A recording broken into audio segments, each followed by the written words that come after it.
নিলাম সরি কুটুস করে কেটে দেবো ওই জন্য। তারপর কচু খেতে গেলাম, মোবাইলে দেখছিলাম যে দুধমান কচুর পাতা ভর্তা বানায় খাইতেছে সবাই, আমারও দেখা খাইতে ইচ্ছে করেছিল খুব, তাই চলে গেলাম। দেখুন কত সুন্দর একটা দুধমান কচু গাছ হয়েছে আমাদের বাগানে। দেখতেই থাকুন। কচুটা দেখতে যতটা সুন্দর, খাইতে অতটা সুন্দর হয়েছিল না। খেয়ে অমনি পাগল হয়ে গেছিলাম বুঝছেন, কি আর বলবো, কষ্টের কথা। তেল নুন ঝালের বাড়িতেছিলাম যেটা বললে হয়।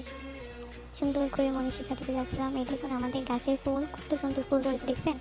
আমাদের বাসার পুকুরের সাইড হয়েছে দেখুন ফুল কচু গাছ, এটা হচ্ছে না। এই যে পেঁয়াজ রসুন নিয়ে আমি রান্নাবান্না শুরু করছিলাম।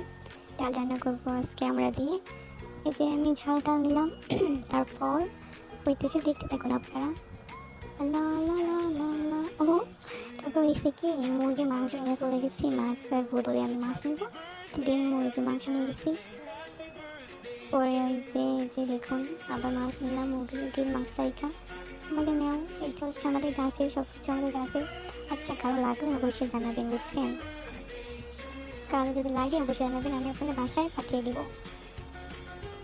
না না না, এটা দিন ডাল রান্না করবো, প্রায় কাছাকাছি হয়ে এসেছে।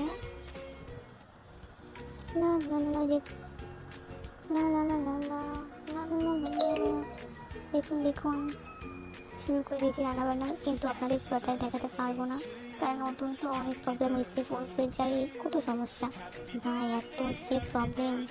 একটা ভিডিও এডিট করতে গেলে, বানাতে গেলে কী বলবো। তারপর থেকে খুঁজে এত সিদ্ধ করতে দিয়েছিলাম ভাই, কী বলবো, তো জঘন্য খাইতেছিল। মানে টেস্টই ভালো ছিল টেস্টটা, কিন্তু খাওয়ার পরে গলা ধরছিল এমন ধর, কী বলবো। আর দেখুন সব কিছু রান্না বান্না দেখাতে পারলাম না, সরি। দেখি আল্লাহ হাফেজ।